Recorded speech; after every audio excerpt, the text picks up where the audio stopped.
Hi friends, అందరికీ నమస్తే. మళ్ళీ ఒక సరికొత్త స్టోరీతో మీ ముందుకు వచ్చా. మీకు ఈ స్టోరీ నచ్చినట్లయితే మన ఛానల్ని సబ్స్క్రైబ్ చేసుకోండి.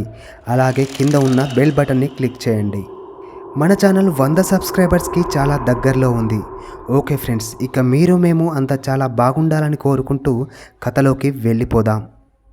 ఉత్తరప్రదేశ్లోని మధురా నగరానికి సమీపంలోని ఒక చిన్న గ్రామంలో భయంకరమైన కాక్రా అనే ఒక పెద్ద కథ దాగి ఉంది. ఇక ఈరోజు ఆ కథ గురించి చెప్పుకుందాం. ఆ గ్రామం పేరు రాతోఔరి. ఆ గ్రామంలో 30 సంవత్సరాల వయసు గల సోహంకి వాళ్ళ తాత ముత్తాతల నాటి ఒక ఇల్లు ఉంది. కానీ సోహన్ తండ్రి చిన్నప్పటి నుంచి రాతోఔరి గ్రామానికి తనని దూరంగా పెంచుతాడు. ఎందుకంటే అదొక శపించబడిన గ్రామం కాబట్టి. సోహన్ ఆ ఊరి దరిదాపుల్లోకి వెళ్ళటానికి కూడా తన తండ్రికి ఇష్టం లేదు. కానీ సోహన్ తన జీవితంలో ఒక్కసారైనా సరే ఆ రాతోఔరి గ్రామంలో ఉన్న తన పూర్వీకుల ఇంటిని చూడాలనుకుంటాడు. ఒకసారి అతను తన వ్యాపార పర్యటన గురించి ఉత్తరప్రదేశ్కి వెళ్ళినప్పుడు తన పూర్వీకుల గ్రామానికి ఎందుకు వెళ్ళకూడదని అనుకుంటాడు. గూగుల్ మ్యాప్లో కూడా అతని గ్రామానికి వెళ్ళడానికి సరైన దారి కూడా ఉండదు. అప్పుడు సోహన్ దారిలో కనిపించిన వ్యక్తులందరినీ పలకరించుకుంటూ ఆ గ్రామానికి దారి కనుక్కొని ఆ గ్రామంలోకి చేరుకుంటాడు. ఇక అప్పటికే సాయంత్రం 7 గంటలు అయ్యింది. ఊరంతా నిర్మానుష్యంగా ఉంది. ప్రతి ఇంటికి ఒకటి కాదు 2 డోర్స్ ఉన్నాయి. ఒక పెద్ద డోరు మరియు ఒక చిన్న డోర్. అందులో ఒక చిన్న డోరు మాత్రమే తెరిచి ఉండటం సోహన్ గుర్తిస్తాడు. మేనమామ అదే గ్రామంలోని తన పూర్వీకుల ఇంట్లో ఉంటున్నాడని తెలుసుకొని నేరుగా తన ఇంటి చిరునామాకి వెళ్తాడు. ఇంటి మెయిన్ డోర్కి తాళం వేసి ఉండటంతో అతను ఎంత డోర్ కొట్టినా కూడా ఎవరూ బయటకు రాకపోవడంతో సోహన్ తన ఇంటి చిన్న డోర్ నుంచి లోపలికి వెళ్ళి ఆ డోర్ని క్లోజ్ చేస్తాడు. లోపలికి వెళ్ళి తన మామయ్యను కలుస్తాడు. ఇక అందరూ సోహన్ని చూసి చాలా సంతోషించి ఒక గదిలో కూర్చొని మాట్లాడుకోవడం మొదలు పెడతారు. ఇక అప్పుడే ఒక్కసారిగా ఆ గ్రామం మొత్తం గంట శబ్దంతో మారుమ్రోగుతుంది. సోహన్ అప్పుడు మాట్లాడుతూ, మామయ్య, ఈ సమయంలో బెల్ ఎందుకు మోగుతుంది? ఎందుకు ఈ గ్రామం మొత్తం ఇంత నిర్మానుష్యంగా నిశ్శబ్దంగా కనిపిస్తుంది అని అడిగితే అప్పుడు సోహన్ మేనమామ ఈ గ్రామం ఒక దయ్యం చేత శపించబడిందని చెబుతాడు. దాని పేరు కాక్రా. కాక్రా శాపం ఏమిటంటే ప్రతి మంగళవారం సరిగ్గా రాత్రి 7:15 సమయంలో ఇంటి చిన్న తలుపు తెరిచి ఉంచాలి.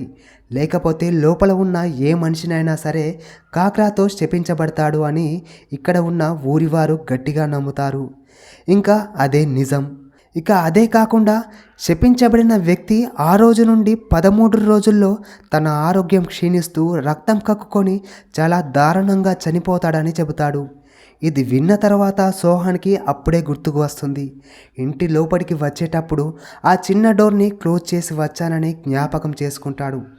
ఇక తొందరగా అక్కడి నుంచి బయటకు వచ్చేటప్పుడు క్లాక్ టవర్ నుంచి బెల్ సౌండ్ గట్టిగా వినిపిస్తుంది. దానికి అర్థం ఏమిటంటే 7:15 అయిందన్నమాట. ఇక కాక్రా గ్రామంలోకి వస్తుందన్నమాట. ఆ సమయంలో ఒక్కసారిగా ఆకాశంలో మార్పులు జరుగుతాయి. ఇక గట్టిగా గాలి వీయడం మొదలయ్యింది. పక్షుల అరుపులు, గబ్బిలాల గోలలు గట్టిగా వినిపించాయి. ఆ శబ్దాలను సోహన్ మామయ్య విని కాక్రా నిద్రలేచి గ్రామంలోకి వచ్చిందని అనుకుంటాడు. సోహన్ అతను చేసిన తప్పును సరిచేసుకోవాలని తొందరలో ఆ చిన్న డోర్ని ఓపెన్ చేయడానికి దాని ముందటికి వెళ్తాడు. కానీ అప్పటికి చాలా లేట్ అయిపోతుంది. ఆ డోర్ బయట నుంచి గట్టిగా కేకలు వినిపిస్తాయి. ఇక ఒక్కసారిగా ఎవరో ఆ డోర్ని గట్టిగా కొట్టడం ప్రారంభిస్తారు. ఆ సౌండ్కి కాక్రా వచ్చిందని సోహన్ మామయ్యకు అర్థమైపోతుంది. ఇక అతను ఏ సహాయం చేసే సిచ్యువేషన్లో లేడు. అంతలో చిన్న డోరు దానంతట అదే తెరుచుకుంటుంది. ఎదురుగా ఎవరూ లేరు. కానీ దోమలు చుట్టుముట్టిన 2 కుళ్ళిన నీలిరంగు కాళ్ళు గాలిలో ఎగురుతూ కనిపిస్తాయి.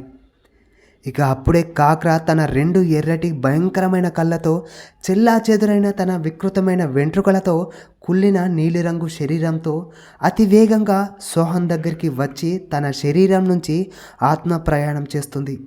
ఒక్కసారిగా సోహన్ స్పృహ తప్పిపోతాడు. సోహన్ కళ్ళు తెరిచి చూసేసరికి ఆ గ్రామస్తులందరూ అతని ముందు నిలబడి ఉంటారు.